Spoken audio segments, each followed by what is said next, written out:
ఇక ఆషాఢ మాసం ముగుస్తుంది. దీంతో తెలంగాణ కేబినెట్ విస్తరణకు సమయం ఆసన్నమైంది. సీఎం రేవంత్ రెడ్డి అమెరికా పర్యటన ముగిశాక రాష్ట్ర కేబినెట్ విస్తరణ జరుగుతుందని తెలుస్తోంది. అదే సమయంలో పీసీసీ చీఫ్ నియామకం ఉండే అవకాశం ఉంది. ఇందుకు సంబంధించి హైకమాండ్ నుంచి స్పష్టమైన సంకేతాలు వచ్చినట్టు పీసీసీ నేతలు చెబుతున్నారు. ఈ నెల 14న సీఎం రేవంత్ హైదరాబాద్ చేరుకున్నారు. ఆ వెంటనే ఆయన ఢిల్లీ వెళ్లి ఏఐసీసీ అగ్రనేతలతో చర్చించి కేబినెట్ భర్తీలను ఖరారు చేస్తారని తెలుస్తోంది.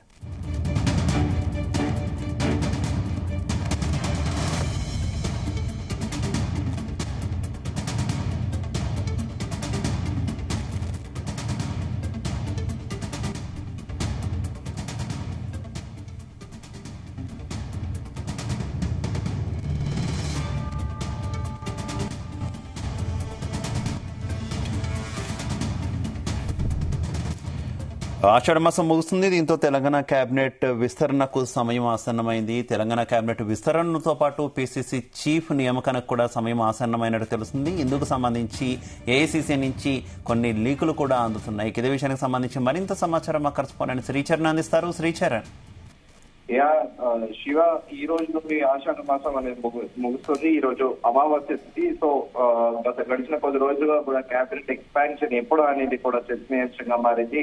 కొద్ది రోజుల కింద కూడా ముఖ్యమంత్రి రేవంత్ రెడ్డి ఢిల్లీ పర్యటన వెళ్ళినప్పుడు కూడా ఇంకా దాదాపు ఖరారు ఇంకా 2 రోజుల్లో క్యాబినెట్ విస్తరణ ఉంటుంది అనేది కూడా విస్తృతంగా ప్రచారం జరిగింది. అయితే ప్రస్తుతం అయితే ఖచ్చితంగా ముఖ్యమంత్రి రేవంత్ రెడ్డి అమెరికా పర్యటన తర్వాత క్యాబినెట్ విస్తరణ జరిగే అవకాశం ఉందని కూడా ప్రస్తుతం గాంధీ భవన్ లో చర్చ నడుస్తోంది. క్యాబినెట్ ఎక్స్పాన్షన్ తో పాటు పీసీసీ చీఫ్ తో పాటు మిగతా కార్పొరేషన్ పోస్టుల భర్తీ కూడా జరిగే అవకాశం ఉందని కూడా ప్రస్తుతం చర్చ నడుస్తోంది. దీంతో ఢిల్లీ కాంగ్రెస్ పెద్దల చుట్టూ కూడా ఆశావాదులు చక్కర్లు కొడుతున్నారు.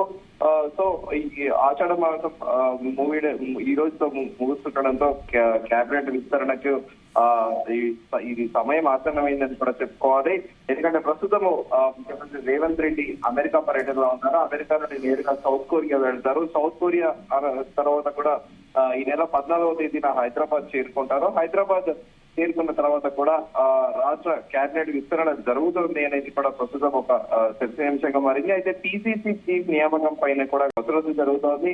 ఎందుకంటే సామాజిక వర్గ కోటాలో బేస్ గా కూడా ప్రస్తుతం ఒక చర్చ నడుస్తోంది. ఎందుకంటే ఇప్పటికీ ఎస్సీ కోటాలో సంపత్ కుమార్ కూడా ఢిల్లీలో ట్రై చేస్తున్నారు అనేది కూడా ఒక టాక్ వినిపిస్తుంది. దీంతో పాటు మహేష్ కుమార్ గౌడ్, ముఖ్యమంత్రి రేవంత్ రెడ్డికి అత్యంత సన్నిహితుడుగా పేరొందిన మహేష్ కుమార్ గౌడ్ కి కూడా ఆయనకే పీసీసీ చీఫ్ పదవి వరిస్తుంది అనేది కూడా చర్చ నడుస్తోంది. దీంతో పాటు మలియాస్కి గౌడ్ కూడా రేస్ లో ఉన్నారు టీపీసీసీ చీఫ్ పదవికి అనేది కూడా ప్రస్తుతం చర్చ నడుస్తోంది. అయితే మొత్తానికైతే ఈసారి ఖచ్చితంగా ఒక బీసీ నేతకే పీసీసీ ప్రెసిడెంట్ పదవి దక్కే అవకాశం ఉందని కూడా ప్రస్తుతం చర్చ జరుగుతోంది. ఇంకా దాంట్లో గాంధీ భవన్ లో కూడా ఇంకా తారస్థాయి కూడా పెట్టి మహేష్ కుమార్ గౌడే నెక్స్ట్ పీసీసీ చీఫ్ అనేది కూడా అప్పట్లో చర్చ నడుస్తోంది. అయితే దీనిపైన కూడా పూర్తి స్థాయిలో క్లారిటీ లేదు.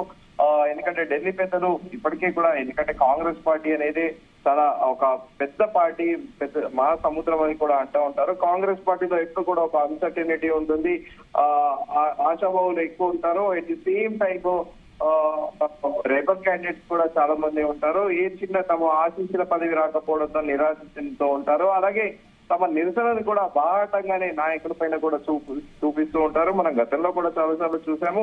సో ఇప్పుడు పీసీసీ మంత్రి క్యాబినెట్ ఎక్స్పాన్షన్ తో పాటు పీసీసీ ప్రెసిడెంట్ నియామకం అనేది కూడా చాలా కీలకంగా మారబోతుంది ఢిల్లీ పెద్దలకి. ఇండివిజువల్ గా కూడా ఇటు డిప్యూటీ చీఫ్ మినిస్టర్ బట్టి విక్రమార్కతో పాటు అలాగే నీటిపారుదల శాఖ మంత్రి ఉత్తమ్ కుమార్ రెడ్డి, అలాగే ముఖ్యమంత్రి రేవంత్ రెడ్డిది కూడా అభిప్రాయాలు వేరువేరుగా ఢిల్లీ పెద్దలు తీసుకున్నారనేది కూడా ఒక చర్చ నడిచింది. అయితే ఏదైనా 14వ తేదీ తర్వాతనే ముఖ్యమంత్రి రేవంత్ రెడ్డి హైదరాబాద్ చేరుకున్న వెంటనే ఢిల్లీ వెళ్లి ఏఐసీసీ అగ్రనేతలతో చర్చించి క్యాబినెట్ బెర్తులను కూడా ఖరారు చేస్తారనేది కూడా తెలుస్తోంది. అయితే క్యాబినెట్ ఎక్స్పాన్షన్ లో కూడా ఇప్పటి వరకు నిజామాబాద్ జిల్లా నుండి కూడా మంత్రివర్గంలో ఎవరికి చోటు కల్పించకపోవడము. ఇప్పుడు ఆల్రెడీ అక్కడ సుదర్శన్ రెడ్డి ఎమ్మెల్యేగా ఉన్నారు. కొత్తగా కూడా మాజీ స్పీకర్ పోచారం శ్రీనివాస్ రెడ్డి కూడా పార్టీలో చేరారు. ఆయన కూడా మంత్రి పదవి ఇస్తే నేను పార్టీలో వస్తారని ఒక షరతు పెట్టారని కూడా ఒక చర్చ నడిచింది. దీనికైతే అథెంటిసిటీ లేదు. మరి దాంతో పాటు పోచారం శ్రీనివాస్ రెడ్డిని కూడా క్యాబినెట్ లో తీసుకుంటారనేది కూడా ఒక చర్చ నడుస్తోంది. సో పిసిసి పదవి పిసిసి చీఫ్ ని ఎలా నియమిస్తారో సిమిలర్ గా మంత్రివర్గ విస్తరణ కూడా సామాజిక కోణాల్లోనే మంత్రివర్గ విస్తరణ ఉంటుంది అనేది కూడా ప్రస్తుతం చర్చ నడుస్తోంది. మొత్తం 18 మంది ఉండాల్సిన కేబినెట్ ప్రస్తుతం సీఎం తో కలుపుకొని 12 మంది ఉన్నారు. ఇంకా 6 కేబినెట్ లో తీసుకునే అవకాశం ఉంది. అయితే ప్రస్తుతానికి 4 తీసుకొని మరో 2 బెర్తులు ఖాళీగా ఉంచుతారనే ప్రచారం కూడా జరుగుతోంది. భర్తీ చేయనున్న ఆ 4 కూడా మంత్రి మండలిలో ప్రాతినిధ్యం లేని జిల్లాలతో పాటు సామాజిక సమీకరణాలు కీలకంగా కూడా మారనున్నాయనేది కూడా ప్రస్తుతం నడుస్తోంది. అయితే ప్రభుత్వం ఏర్పడిన వెంటనే శ్రీచరణ్ ఆశావహులతో సంబంధం లేకుండా విజ్ఞప్తులతో సంబంధం లేకుండా నేరుగా హైకమాండ్ సూచనల మేరకు కేబినెట్ లోకి కొన్ని బెర్తలు ఖరారు చేసినటువంటి పరిస్థితి. ఈ నేపథ్యంలో ఇప్పుడు భారీ ఎత్తున ఆశావహులు ఉన్నారు. ఏంటి కొంతమందికి ఇచ్చి కొంతమందికి ఇవ్వలేనటువంటి సిచ్యువేషన్ ఖచ్చితంగా ఉన్నవి కొన్నే పదవులు కాబట్టి అసంతృప్తులను ఈ రకంగా చలార్చే అవకాశం ఉంది. శివ, దీనిపైన కూడా కొద్ది రోజులు చర్చ కూడా నడిచింది. ముఖ్యమంత్రి రేవంత్ రెడ్డితో పాటు నీటిపారుదల శాఖ మంత్రి ఉత్తమ్ కుమార్ రెడ్డి కూడా ఢిల్లీ వెళ్లి క్యాబినెట్ ఎక్స్పాన్షన్ గురించి మాట్లాడినప్పుడు కూడా ఒకవేళ కోమటిరెడ్డి వెంకటరెడ్డి కి పదవి ఇస్తే తన కుటుంబ సభ్యులకు కూడా మంత్రి పదవి ఇవ్వాల్సిందే అని కూడా ఉత్తమ్ కుమార్ రెడ్డి పట్టుబట్టినట్లు కూడా కొద్ది రోజుల కిందట చర్చ నడిచింది. అయితే ఇప్పుడు కాంగ్రెస్ పార్టీ మనం ముందుగా అనుకున్నట్టు ఈ కాంగ్రెస్ పార్టీ అనేది కూడా గ్రూప్ రాజకీయాలకు పెట్టింది పేరు. సో ఇప్పుడు ఎవరిని సామాజిక కోణాల్లోనే అన్ని ఆలోచించి అందరికీ సమన్యాయం చేయాలని కూడా ఢిల్లీ హైకమాండ్ భావిస్తోంది. ముఖ్యమంత్రి రేవంత్ రెడ్డి కూడా సిమిలర్ గా అలాగే ఆలోచిస్తున్నారు. ఎందుకంటే ఆశాభావులు పార్టీని నమ్ముకొని పార్టీ అధికారంలో ఉన్నా లేకున్నా కూడా పార్టీని నమ్ముకున్న వారికి ప్రయారిటీ ఇవ్వాలని కూడా ముఖ్యమంత్రి రేవంత్ రెడ్డి ఆలోచిస్తున్నారు. ఎట్ ది సేమ్ టైం సామాజికంగా కూడా సామాజిక కోణంలో ఇటు బీసీ వర్గం కానీ ఎస్సీ వర్గం కానీ ఇలా చూస్తూ ఆ కేటగిరీలో కూడా కన్సిడరేషన్ లో పెట్టుకొని కూడా కేబినెట్ విస్తరణ ఉంటుందనేది కూడా చెబుతున్నారు. అయితే గత ప్రభుత్వంలో దాదాపు 54 కార్పొరేషన్లకి కూడా చైర్మన్ గా ఉండే ఈ ప్రభుత్వం రాగానే రద్దు చేశారు. అయితే ఈ ప్రభుత్వము 70 కార్పొరేషన్లకు కూడా పోస్టుల సంఖ్య అనేది పెంచింది. అయితే ఇప్పటికే దాదాపు 38 పైగా కార్పొరేషన్లకి కూడా చైర్మన్లను నియమించింది. సో ఇంకా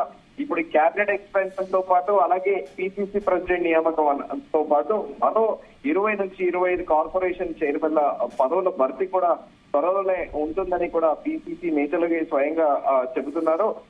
అయితే దీంట్లో ఆర్టీసీ, సివిల్ సప్లైస్ లాంటి కీలక పోస్టులు కూడా ఉంటున్నాయి.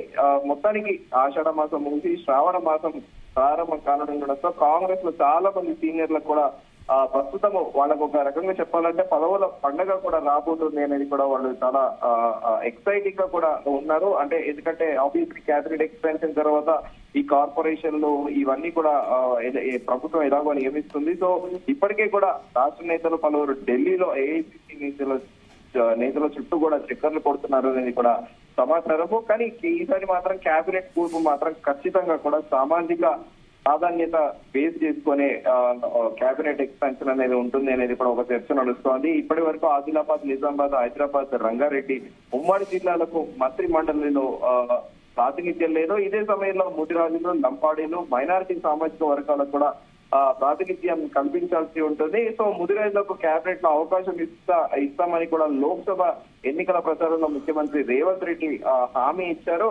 అయితే ఇక పిసిసి చీఫ్ కూడా ఈసారి బీసీ నేతలకే వరిస్తుందనేది కూడా మరో టాక్ వినిపిస్తోంది. అయితే సేమ్ టైం ఎన్నికల ప్రచార సమయంలో కూడా ముఖ్యమంత్రి రేవంత్ రెడ్డి స్వయంగా కోమటిరెడ్డి రాజగోపాల్ ఎమ్మెల్యే కోమటిరెడ్డి రాజగోపాల్ రెడ్డి ఇంటికి వెళ్లడము, భువనగిరి కాన్స్టిట్యున్సీ నుండి చామల కిరణ్ కుమార్ రెడ్డి కంటెస్ట్ చేసిన విషయం తెలిసిందే. ఆయన గెలుపొందారు కూడా. అయితే ఆయనకి ఎలక్షన్ టైంలో కూడా ఆయనకి భువనగిరి కాన్స్టిట్యున్సీ లో మద్దతు ఇవ్వాలని కూడా కోమటిరెడ్డి బ్రదర్స్ ఇద్దరిని కూడా ముఖ్యమంత్రి రేవంత్ రెడ్డి రిక్వెస్ట్ చేసిన విషయం తెలిసిందే. దానిలో భాగంగా కూడా అప్పట్లో ప్రచారం నడిచింది. కోమటిరెడ్డి రాజగోపాల్ రెడ్డికి ముఖ్యమంత్రి రేవంత్ రెడ్డి హోమ్ మినిస్ట్రీ ఇస్తారు, ప్రామిస్ కూడా చేశారనేది కూడా ప్రచారంలో ఉంది. ఇప్పుడు నల్గొండలో ఆల్రెడీ ఇప్పటికే ఇటు ఉత్తమ్ కుమార్ రెడ్డితో పాటు అలాగే కోమటిరెడ్డి వెంకటరెడ్డి కూడా మంత్రులుగా ఉన్నారు. ఇప్పుడు నల్గొండకి మరో మంత్రి పదవి ఇస్తారనేది కూడా ఒక చర్చనీయాంశంగా మారింది. ఎందుకంటే ఇప్పుడు వరంగల్ జిల్లా నుంచి చూస్తున్నాం మనము 2 మంత్రులు ఉన్నారు. అటు మంత్రి సీతక్కతో పాటు కొండ సురేఖ కూడా మంత్రిగా ఉన్నారు. ఇంకా కరీంనగర్ జిల్లా విషయానికి వస్తే